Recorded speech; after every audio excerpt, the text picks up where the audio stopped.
La Universidad Sergio Arboleda presenta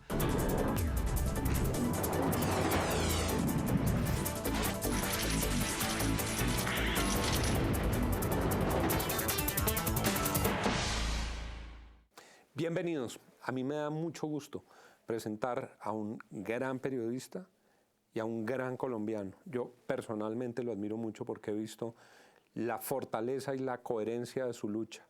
Periodista con altísimo rating radial en Caracol, es secuestrado en el año 1994 por las FARC, luego es rescatado en una operación por el ejército y desde entonces ha mantenido como una de las causas de su vida la lucha por la libertad. Me refiero a Ervin Hoyos. Lo conoce hoy, diríamos, el mundo entero por su programa Las Voces del Secuestro, que ya ha cumplido más de 20 años y sigue todos los días sintiendo, viviendo el dolor de quienes sufren por cuenta del conflicto en Colombia y movilizando opinión, ciudadanía. Sus caravanas por la libertad son ya legendarias en el país, sus amigos de las motos, sus amigos de la caravana, llevando un mensaje de libertad. Por eso a mí me da mucho gusto saludarlo, Ervin. Bienvenido. Juanito, muchas gracias. Es un gusto también. Héroe herido. Esa ha sido la constancia en estos años en esa lucha. Después de la horrible masacre en el Cauca y después del episodio escalofriante del soldado que mutilado da un testimonio de vida mientras el terrorismo cuelga sus piernas en las rejas de una escuela, ustedes están proponiendo una nueva movilización, Ervin. ¿Cómo es? Esta es una movilización que busca sensibilizar, rodear a nuestros soldados, rodear a nuestros policías. En la guerra, el soldado protege a la sociedad. En la posguerra es la sociedad la que tiene que proteger al soldado. Así que hemos empezado ya una movilización para respaldar a todos nuestros soldados, a todos los héroes heridos, a todos los que han caído en el combate y que a veces la sociedad los olvida. ¿Cómo va a ser esta nueva movilización, Ervin? Vamos a salir por Bogotá, alterno también con Ciudad de Medellín y tal vez otras ciudades, estamos coordinando eso. Vamos a salir con aproximadamente entre 500 y 800 soldados mutilados. Ellos van a ir en nuestras motos. Nosotros vamos a llevar estas camisetas que dicen héroe herido y una lágrima en el corazón. El dolor... No sabía si era una lágrima o una gota de sangre. Lo vemos como una lágrima, ¿sí? En el corazón. También puede ser una gota de sangre. O sea, tiene la doble significación, ¿sí? ¿Y qué queremos hacer? Ir por Bogotá en una caravana ceremonial. ¿Cómo es una caravana ceremonial? Una caravana ceremonial es una caravana lenta. Motos. En formación las motos. Motos, Harleys. Motos de todas las marcas y de todos los cilindrajes. De toda condición. De toda condición. Aquí no hay discriminación de ninguna. Nosotros somos una caravana multimarca, porque nosotros no seguimos a un líder, seguimos una causa. Una causa. Y es la libertad de los secuestrados. Es en este caso el respeto por la vida, por la dignidad de los héroes heridos. Entonces, en la marcha, en la caravana multimarca, el que tenga su moto, cualquiera que sea, el cilindraje, la condición, la marca, los acompaña. ¿Y cómo va la caravana ceremonial? Hay una formación, vamos 3 motos en hileras de 3 motos, con los 500 soldados heridos. Detrás de cada moto de un soldado herido va una moto que lleva un soldado lazarillo, que es el que en caso de cualquier situación le ayuda al soldado herido. Los heridos van mutilados, van con sus tornillos, con sus prótesis, con todo lo que ya tienen, pero que muchos de ellos son campeones olímpicos, han ganado campeonatos de natación en Canadá, en Estados Unidos, ejemplos en Europa. de superación. Por ejemplo, tenemos uno que en una explosión de una mina perdió las 2 piernas, un brazo y un ojo, y hoy en día es campeón mundial de natación. Esos son hombres que nos fortalecen tanto. Admirables, Juan, absolutamente. A mí se me quiebra la voz. El testimonio del soldado Ávila. Qué hombre valiente, qué hombre ejemplar. Me impresionó Ávila cuando dice, gracias a Dios fui yo. Fui yo y no un niño. Y no unos niños que estaban ahí. ¿Sabe que a mí, y no me da temor ni pudor confesarlo, se me escurrieron las lágrimas oyéndolo. A todos. Estábamos al aire cuando él dice eso, uno piensa, Dios mío, aquí hay un hombre grande, un hombre generoso, pero además con qué valor serenidad, y con qué tranquilidad, valor, sí. padre de una niña de 8 años. Sí. Entonces, eso nos motiva a hacerlo, Juan. Salir en Bogotá por toda la ciudad. Vamos a recorrer toda la ciudad. Salimos desde el Batallón de Sanidad. Por la 50 tomamos la 26, la séptima, 72, carrera 15, 127, autopista norte 170, Boyacá, Suba 68, 26 y terminamos en una gran ceremonia, un homenaje a las madres de los héroes caídos del caso del Cauca, los soldados asesinados en el Cauca. Ahí la sociedad civil, somos sociedad civil, Y ellas, los que les vamos a hacer un reconocimiento, las traemos. Las traen a las madres. Allá, las traemos, les vamos a hacer un reconocimiento. ¿Cuándo va a ser? La ceremonia va a ser el 24 de mayo. 24 de próximo mayo. domingo 24 de mayo. La ceremonia inicia desde las 8 de la mañana, toda la caravana por Bogotá. Vamos a tener los medios de comunicación nacionales y extranjeros acompañándonos con sus cámaras, transmitiendo en vivo, en directo. Canal Institucional se ha comprometido también a hacer una gran producción. City TV y todos los demás canales van a estar allí. Por supuesto, Cable Noticias estará. Por supuesto, Cable Noticias ya me acaba de decir AAA, cuente conmigo, vamos a estar ahí acompañándolos. Vamos a tener en 20 puntos de la ciudad un trompeta del guardia presidencial. En el momento que llegan los héroes en las motos, se interpreta el minuto del silencio. Y allí la gente les va a lanzar claveles. Soldados del batallón guardia presidencial. Del guardia presidencial. Van a estar allí entre la gente. Cuando llegue la caravana, suena interpretado en vivo el minuto del silencio. Y la gente que va a estar por la ciclorruta, porque hay ciclovía en ese momento, ese domingo, lanzándole claveles a los héroes. Qué hermoso. Eso va a ser. Pero además es una caravana en silencio, Juanito. Es una cosa, no vamos a tener sino el sonido de las motos, nada más. Y ellos ahí. Es un momento para rendirle honor a esos héroes. Colombia recuerda 2 marchas del silencio que cambiaron la historia. Tras el asesinato de Jorge Eliezer Gaitán y tras el asesinato de Galán. Y se produjeron fenómenos. Pues esta va a ser la 3ª marcha del silencio, por los héroes. El silencio grita más que algunas voces, decían en ese momento, porque es la intensidad del sentimiento. Recordemos cuando se hizo, yo estaba en Bagdad cuando fue la marcha del silencio por los mártires del refugio de Almeriyá, un refugio que fue bombardeado, murieron 1.187 iraquíes allí, y todos los que estábamos en Bagdad salimos con un puñado de ceniza, marchando en silencio por Bagdad y llevándolos al cementerio. ¿Cómo hacemos para que ante tanta monstruosidad que han cometido desde el terrorismo, desde las guerrillas, el país no termine insensibilizado? Que le parezca que eso hace parte de la rutina, que matan a la gente, que matan a los soldados y mañana habrá otro muerto. ¿Cómo lograr que estas movilizaciones mantengan a flor de piel la sensibilidad de país, la sensibilidad con la solidaridad, la sensibilidad con el compromiso en defensa de nuestros héroes heridos y de nuestro país? Tenemos que hacerlo tocando distintos sectores. Yo he convocado movilizaciones por los secuestrados, con sus familias. Entonces ahí tocamos un sector de la sociedad. Ahora estamos tocando otro sector que son los motociclistas. Los motociclistas es un sector de la sociedad que viven muy cómodos, que son muy libres, que no los controla nadie, pero que ante estas causas son muy sensibles, lloran, y vamos a demostrar eso. Miren, bueno, además son decenas de miles por toda Colombia. Son miles. Los motociclistas se han convertido en Colombia ya no en un grupo que era marginal, aquí había muy pocas motos hace un tiempo, a ser un grupo mayoritario. Hay ciudades, sobre todo en las ciudades cálidas, donde ya hay más motos que carros. Claro, hay más motos que carros. Por ejemplo, Sincelejo tiene más motos que vehículos. Incluso hay por cada persona mayor de 15 años una moto. Leticia es otra ciudad. Florencia, cuando nosotros llegamos a la caravana, por los secuestrados a Florencia, se calcula que entraron 120.000 motos a Florencia. 120.000 motos. 120.000 motos. Ese fue una vuelta a Colombia, Una vuelta a prácticamente, Colombia, que ustedes la hemos hicieron hecho en las 4 motos. veces. Nos metimos al Caguán, no sé si recuerda, Claro, cuando nos fuimos por a la zona de supuesto. distensión.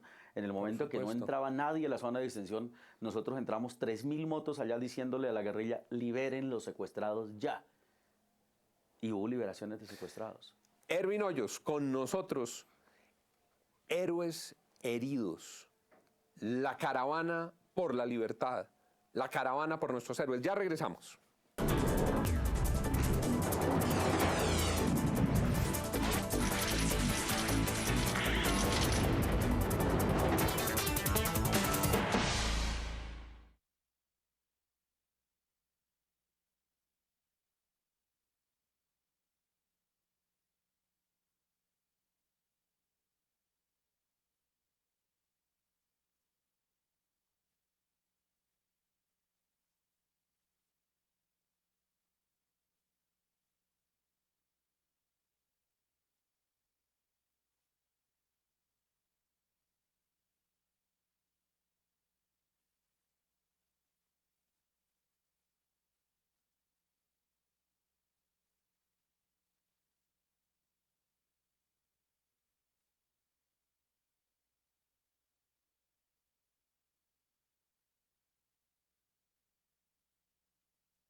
Regresamos con Erwin Hoyos, las voces del secuestro, Erwin.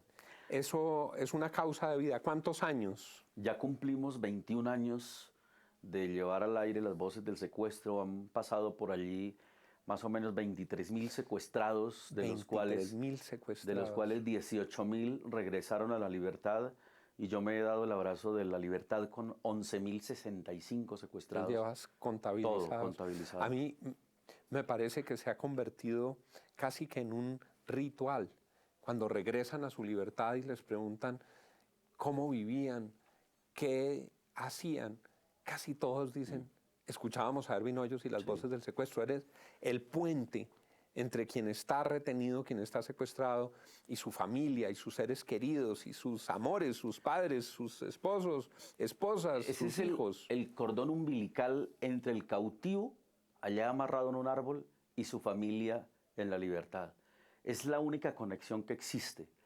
Y los guerrilleros que los cuidan saben que si no les permiten el radio, ese secuestrado deja de comer, ese secuestrado se vuelve conflictivo, ese secuestrado se quiere morir, se enfrenta con ellos.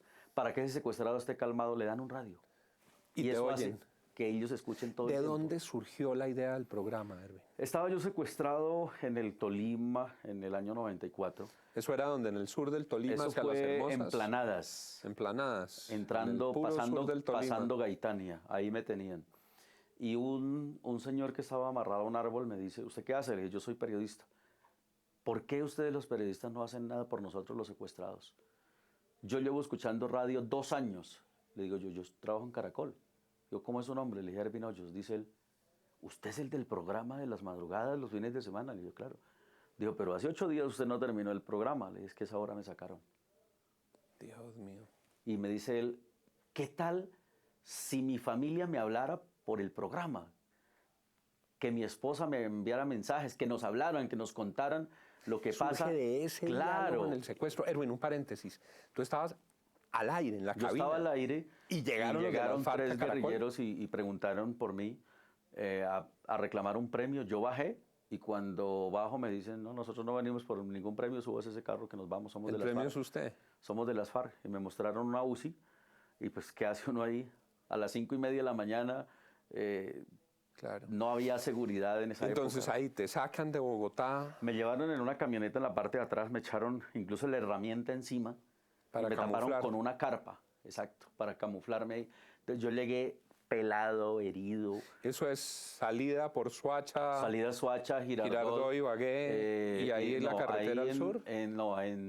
Cuando se va uno pasa el Espinal, más adelante del Espinal hay un desvío por Ataco. Por Ataco. Y por ahí me metieron.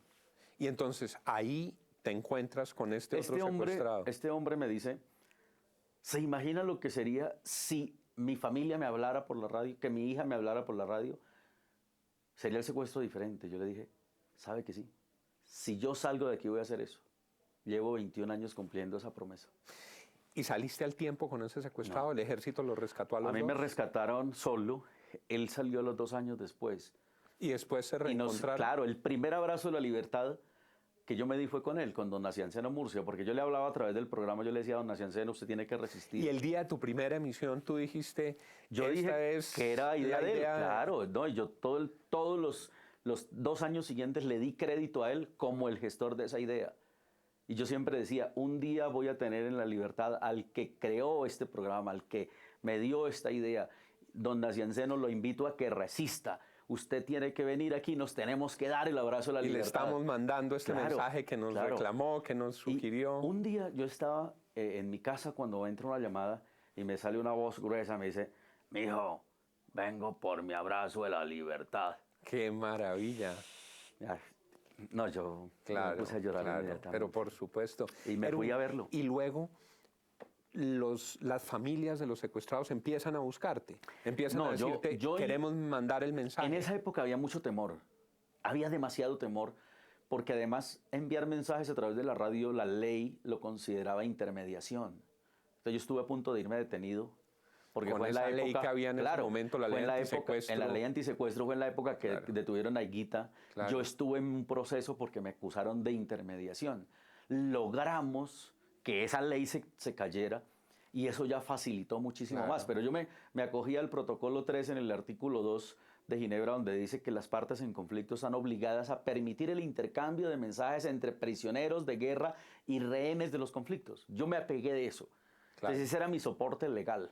¿sí? Claro, bueno, y un principio general un de principio libertad de general, expresión. claro, porque claro. ahí no había intermediación para el nada. secuestro ni favorecimiento a las FARC, sino el Pero- cumplimiento de una garantía Pero para los, quienes los estaban. fiscales, por acuciosos muchos, decían, este debe estar haciendo algo indebido. Y entonces el programa empieza a tomar cuerpo. Yo empecé a llamar a las familias. Yo empezaba a buscar por todo el país quién tenía un secuestrado porque la gente le daba mucho miedo. Llamábamos al aire a la gente, de pronto alguien decía, oye, en tal parte hay uno. Entonces yo llamaba a la familia, mire, es importante que ustedes le hablen. La gente le daba miedo, pero cuando ya empezaron a escucharse a otros y entre muchos ya se rompió ese temor, se rompió ese miedo y la gente se empezó a conocer en el estudio, en la radio. Yo los traía de distintas partes del país. Se reunieron y ya cuando se empezaron a conocer, yo les dije, llegó el momento de hacer la primera marcha por los secuestrados. Y fue por primera vez en el año 95, cuando salimos por la Qué séptima, bonito. 200 personas con unas pancartas diciendo, liberen a los secuestrados. Y ahí empezó toda esta movilización. Hoy, cuando una familia vive el infortunio de un secuestro, piensa en 3 cosas. Llamar al Gaula, hacer un altar y pedirle a Dios o a la Virgen, y llamar a Ervin Hoyos para poder hablar con su pariente que está en esa tragedia, con su ser querido, con su ser amado. Nosotros les hacemos acompañamiento desde que inicia el secuestro hasta que tenemos una respuesta. Y aparte de lo que nosotros oímos al aire, en la radio, ustedes establecen unas relaciones personales muy estrechas. Yo le voy a contar algo que no lo ha contado ningún medio. Yo soy y me especialicé en entrenar a un miembro de la familia para que sea el negociador. Yo Importante. selecciono de la familia al más fuerte, al más corajudo. Lo entreno. Hay un taller, si se puede llamar, en donde yo soy el malo. Y lloran en ese entrenamiento. pero cuando los malos los llaman de verdad, ellos ya saben qué les van a Están decir. listos. Y están listos, están preparados. Y la familia, digamos, logra superar uno de los grandes Claro. dramas que es encontrar el vocero. Porque a veces el padre o la hacemos- madre lo quieren hacer, pero Hay un ritual.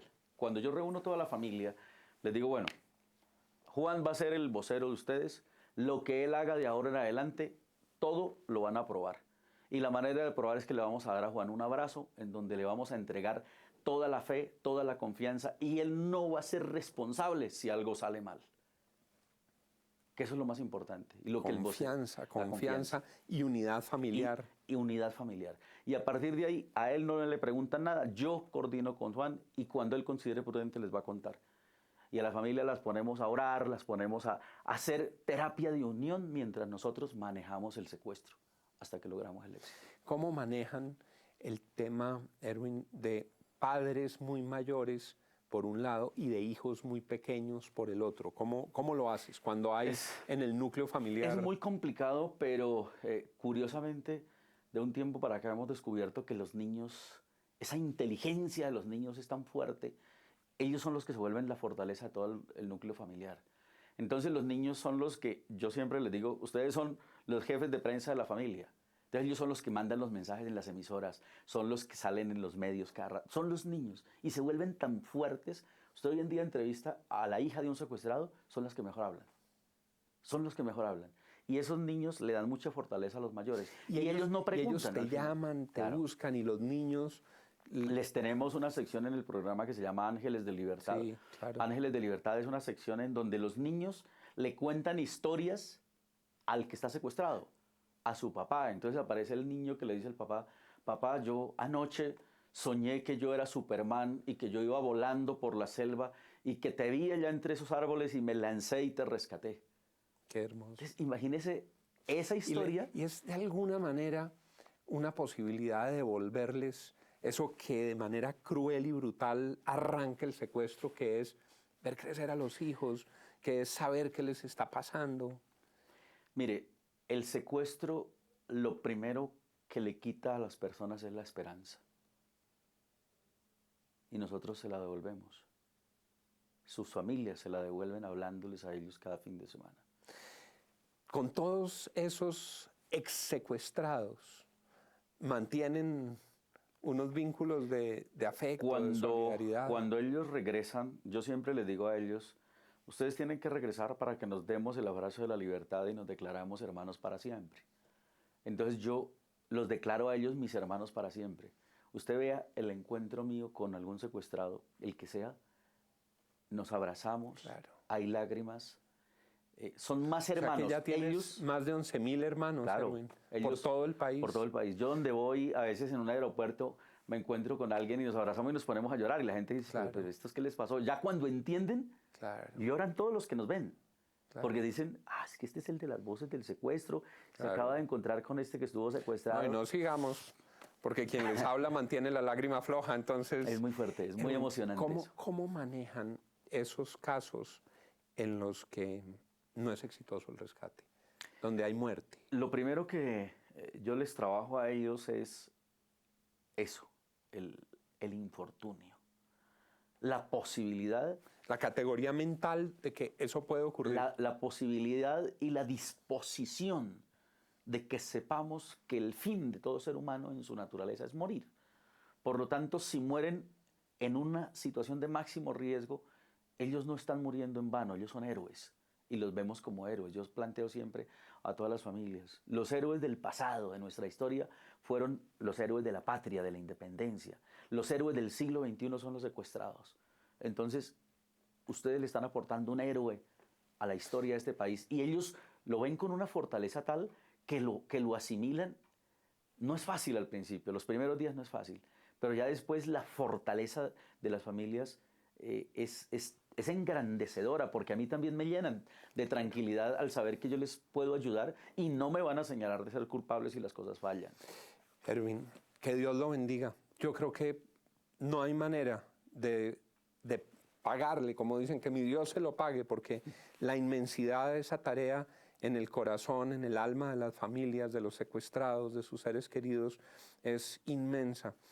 Y para ustedes, que todos los que tengan su moto puedan acompañar a Erwin y a la Caravana de la Libertad este próximo 24 de mayo en Bogotá, y también que de esa manera mantengamos la firmeza en decir no más atrocidades contra nuestros conciudadanos, no más terrorismo, no más secuestro, no más orfandad, no más viudez.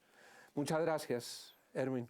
Muchas gracias además por defender y reivindicar a nuestros héroes, a quienes se han puesto los uniformes de Colombia, arriesgando sus vidas, su integridad, para defendernos a todos. Muchas gracias, Erwin. Yo quiero que entendamos que todos somos un héroe herido y tenemos que salir por ellos. Todos somos un héroe herido, todos. Gracias por acompañarnos. La Universidad Sergio Arboleda presentó